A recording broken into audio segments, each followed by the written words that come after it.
तस्वीरें आपको दिखाएंगे। आपको बता दें, अंबाला एयरबेस की तस्वीरें हम आपको दिखा रहे हैं इस वक्त। आप देखिए, आज रफाल विमान का औपचारिक रूप से वायुसेना में शामिल होगा रफाल, जिसका राज तिलक होने जा रहा है। तो इस वक्त तस्वीरें अब आपको दिखा रहे हैं अंबाला एयरबेस की और एयरबेस स्टेशन की तस्वीरें आप देख सकते हैं। फ्रांस की रक्षा मंत्री यहाँ पर हैं पार्ले, और उनका स्वागत यहाँ पर हुआ। तो पहले उनका स्वागत हुआ और रक्षा मंत्री राजनाथ सिंह को आप देख रहे हैं। सीडीएस यहाँ पर मौजूद हैं और सेना प्रमुख मौजूद है यहाँ पर।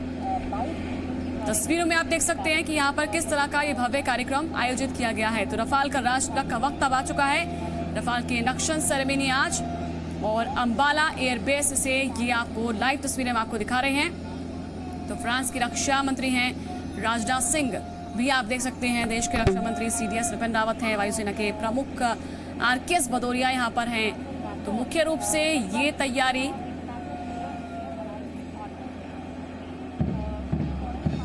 आपको बता दें कि फ्रांस की रक्षा मंत्री हैं राजनाथ सिंह भी यहाँ पर मौजूद है। तो सीडीएस विपिन रावत वायुसेना प्रमुख भी यहाँ पर शामिल हैं। तो मुख्य रूप से ये कार्यक्रम आयोजित किया गया है क्योंकि रफाल विमान का आज औपचारिक ये इसमें सम्मिलित किया जाएगा वायुसेना में।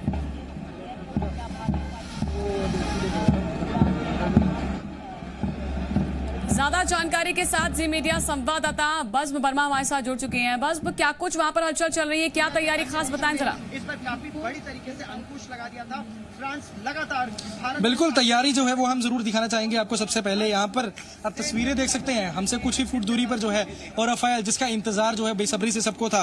पिछली बार तस्वीरें जरूर देखी गई थी, लेकिन आसमान में देखी गई थी जब भारत की धरती जो है वो चूमने रफाल 5 पहुंचे थे। उनमें से एक रफाल जो है फिलहाल यहाँ पर हमारे सामने है, दर्शकों के सामने आप तस्वीरें देख सकते हैं। लेकिन साथ ही किस तरीके से जो है वो इसको तैयार किया गया है, वो आज जो है वो कार्यरत किया जाएगा, यानी ड्यूटी पर तैनात किया जाएगा जो अंबाला एयरफोर्स स्टेशन है वहां से। और साथ ही आप तस्वीरें देख सकते हैं किस तरीके से जो है वो एक एग्जीबिशन के तौर पर एक जो है वो तैयार किया गया है, यहाँ पर दिखाया गया है, ताकि जो लोग हैं, जो मीडिया है और जो यहाँ पर इवेंट होना है, कार्यक्रम होना है, उसके तहत जो है यहाँ पर इसको ड्यूटी पर तैनात किया जाए। लेकिन साथ ही एक बड़ी बात यह है, अगर ज्योग्राफिकल फीचर देखें यहाँ पर किस तरीके से अंबाला एयरफोर्स स्टेशन में जो है वो इसे लगाया गया है, ताकि यहाँ से जो है वो जिस तरीके से आईएएफ जो कहता आया है कि अगर 2 फ्रंट वॉर पर भी लड़ना पड़े तो उसके लिए भी तैयार है, क्योंकि यहाँ से कुछ ही 400 से 500 किलोमीटर की दूरी पर जो है वो चीन बॉर्डर पड़ता है। वहीं से 340 से 350 किलोमीटर की दूरी पर जो है वो पाकिस्तान बॉर्डर पड़ता है। तो उसके तहत जो है 2 फ्रंट वॉर भी जो है वो खेली जा सकती है, लड़ी जा सकती है। लेकिन साथ ही जिस तरीके से हम पहले भी कहते आए हैं कि ये ना सिर्फ एक बॉम्बर की बल्कि एक फाइटर जेट की भूमिका जो है वो भी निभाता है, तो कहीं ना कहीं सर्विलेंस के लिए भी ये काम आ सकता है, यानी दुश्मन की क्या पोजीशन है, क्या जो है वो करने जा रहा है, उस तरीके से भी काम आ सकता है। ये भी जानकारी बीच में मिली गई थी कि जो J-20 है चाइना का, वो जो है वो बॉर्डर की तरफ जो है वो जरूर देखा गया था, जो भारत चाइना का जो है वो बॉर्डर है। लेकिन साथ ही ये भी कहा गया था कि वो सर्विलेंस के लिए वहां पहुंचा था, तो यानी अब रफाल भी जो है वो सर्विलेंस के लिए वहां पर पहुंच सकता है और दुश्मन की क्या मूवमेंट है, क्या नहीं है, उसको भी जो है पकड़ सकता है। और अगर किसी फाइटर जेट ने इसका पीछा करने की कोशिश की तो डॉग फाइट में जो है उसको हरा कर जो है वो वापस आ सकता है। लेकिन साथ ही आपको बता दें, यहाँ पर तैयारियां जो हैं वो बड़े पैमाने पर की गई हैं। यहाँ पे जो रक्षा मंत्री हैं राजनाथ सिंह वो पहुंचने वाले हैं, वहीं पर जो फ्रांस की रक्षा मंत्री हैं फ्लोरेंस पार्ले वो भी यहाँ पर पहुंचने वाली हैं। लेकिन साथ ही उनके साथ जो फ्रांस की जो है वो एयरफोर्स के जो है कई सारे जो सीनियर ऑफिसर्स हैं वो भी यहाँ पर पहुंचेंगे। एक हाई लेवल मीटिंग जो है वो होगी, क्योंकि मेंटेनेंस किस तरीके से की जाए अगले आने वाले समय में, और साथ ही कितने और जहाज आगे लिए जाएं, क्योंकि ये भी कहा गया था कि 110 जहाज जो है वो और लेने हैं। लेकिन वो क्या मेक इन इंडिया के तहत यहीं पर बनाए जाएंगे, क्या लाइसेंस वर्जन जो है वो लिया जाएगा फ्रांस की ओर से, या फिर क्या जो है वो तैयारी रहेगी आगे मेंटेनेंस किस तरीके से करनी है। क्योंकि ये जरूर कहा गया था कि रशियन मिग्स की अगर बात की जाए तो वहां पर जो है वो इंजन्स की मेंटेनेंस बहुत हाई होती है, तो इसमें क्या क्या मेंटेनेंस हाई होगी। हालांकि ये जो है वो बहुत सूझबूझ के साथ लिया गया है, तो कहीं ना कहीं जो चीन अपना प्रोपेगेंडा फैलाने पे लगा है कि जो ये 3rd जनरेशन विमान है वो कहीं ना कहीं सरासर गलत है, क्योंकि इसको जो है वो बहुत सूझ समझ के लिया गया है। और साथ ही इसकी जो आंखें हैं, यानी इसके जो रडार हैं, वो 120 किलोमीटर से जो है वो दूर ही देख लेते हैं कि दुश्मन जो है वो कितना पास आ रहा है, और 60 से 80 किलोमीटर की दूरी पर ही जो है वो लॉक किया जा सकता है अपने दुश्मन के विमान को। तो उस समय जो है कितना जो है वो घातक ये दुश्मन के लिए हो सकता है, ये साफ तौर पर पता चलता है। और लेकिन ये स्टेल्थ विमानों का जो है वो मुकाबला कर सकता है, क्योंकि ये 4.5 जनरेशन है। स्टेल्थ विमान जो होते हैं वो 5th जनरेशन होते हैं, तो कहीं ना कहीं ये मुकाबला करने में जो है वो सक्षम साबित होता है। और अगर बात की जाए चीन की, चीन कहता है कि J-20 उनका स्टेल्थ है, लेकिन उसमें कई सारी ऐसी जो खामियां हैं जो उसको स्टेल्थ नहीं बनाती। और साथ ही वो F-22 रैप्टर से अपना मुकाबला करता है, जिसको एयर शो दुबई में जो पिछले साल हुआ था उसमें कई बार जो है वो रफाल हरा चुका है। तो आप अंदाजा लगा सकते हैं चीन का इस वक्त क्या हाल हो रहा होगा।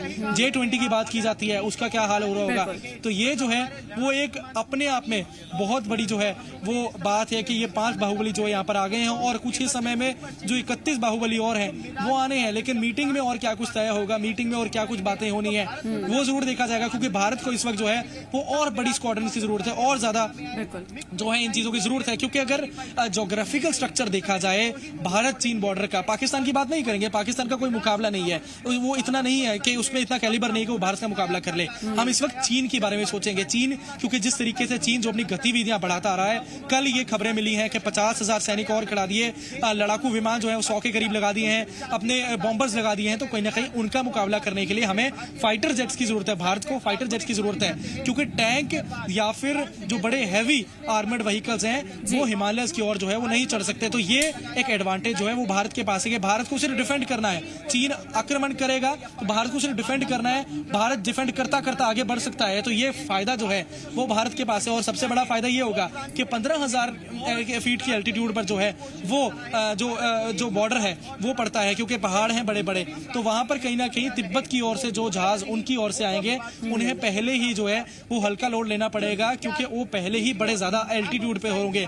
वहीं पर भारतीय वायुसेना को जो है वो इतने एल्टीट्यूड का जो सामना नहीं करना पड़ेगा, क्योंकि ये कहा जाता है कि जो प्रकृति है उसका सामना कोई नहीं कर सकता, अभी तक कोई टेक्नोलॉजी नहीं बनी। तो वहां फायदा जो है वो भारत को होगा। और जिस तरीके के लड़ाकू विमान जो इस वक्त भारत ले रहा है तो वो कहीं ना कहीं कारगर साबित होंगे चीन को धराशाही करने में। जी बिल्कुल, आपने बहुत इंपॉर्टेंट बात बताई है, बहुत महत्वपूर्ण चीजें आप बताते हुए नजर आ रहे हैं। क्या इसकी खासियत है उससे भी आप हमारे दर्शकों को रूबरू करा रहे हैं, और हम भी पूरी कोशिश कर रहे हैं कि इस रफाल की जो खासियत है वो बताते जाएं। एक नीचे आप देख सकते हैं टीवी स्क्रीन पर जो टेक्स्ट चल रहा है उसके जरिए भी आप इसकी जानकारी ले सकते हैं। लेकिन बस अभी हमने देखा तस्वीरों में कि रक्षा मंत्री राजनाथ सिंह जो है विमान में बैठे हैं, उनके साथ फ्रांस की रक्षा मंत्री भी हैं पार्ले।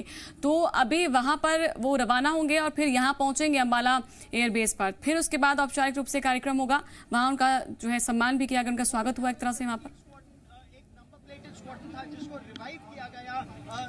देखिए बिल्कुल ये कहा जा रहा है कि तकरीबन आधे घंटे के अंदर जो है यहाँ पर कार्यक्रम जो है वो शुरू हो जाएगा। करीब 10 बजे का समय जो है वो जरूर दिया गया है। लेकिन साथ ही आपको बता दें इसमें ना सिर्फ रफाल का जो है डिस्प्ले किया जाएगा, इसमें तेजस जो यहाँ भारत में ही बना हुआ है, जो है मेक इन इंडिया के तहत बनाया गया है तेजस, उसका भी जो है वो डिस्प्ले किया जाएगा। और साथ ही सैल्यूट भी दिया जाएगा जैगुआर विमानों की तरफ से, सुखोई विमानों की तरफ से और रफाल की तरफ से एक सैल्यूट जो है वो दिया जाएगा। आपको बता दें जो अराइवल ऑफ रक्षा मंत्री है वो 10:15 है। पूजा जो है वो 10:26 पर होगी। वहीं 10:50 पर जो है वो ये बताया गया है कि जो गैलरी है वो जरूर देखी जाएगी रक्षा मंत्री, दोनों जो रक्षा मंत्री हैं उनके तौर से। और साथ ही फ्लाई पास दिया जाएगा सुखोई 30 जैगुआर रफाल विमानों का 10:55 पर, तेजस का जो है और साथ ही रफाल का डिस्प्ले किया जाएगा। वहीं जो उसके बाद वाटर कैनन सैल्यूट जो है वो उसी समय जो है वो तेजस इसको रफाल को दिया जाएगा। और साथ ही उसके बाद जो CAS है वो अपनी जो रक्षा मंत्री है, डिफेंस रक्षा मंत्री है, जो वो अपनी स्पीच देंगे और उसके बाद जो है कार्यक्रम समाप्त होगा। लेकिन साथ ही आपको बता दें जिस तरीके से हमेशा से ये देखा गया है कि पूजा जो है वो पहले की जाती है और उसी तरीके से आते ही सबसे पहले जो है वो पूजा अर्चना की जाएगी, ताकि आगे भविष्य के लिए जो है वो इस तरीके के फाइटर जेट्स जो है वो अच्छी कामयाबी जो है वो दें अपने देश को, और साथ ही अपने देश का नाम जो है वो रोशन जरूर करें, लेकिन साथ ही कहीं ना कहीं बेहतर तरीके से अपनी भूमिका जो है वो निभाएं। जिस तरीके से एक्सपेक्टेशन जो है वो पूरे देश की इनके साथ बनी हुई है, क्योंकि यही वो जो है वो बाहुबली है जो देश की रक्षा करेंगे।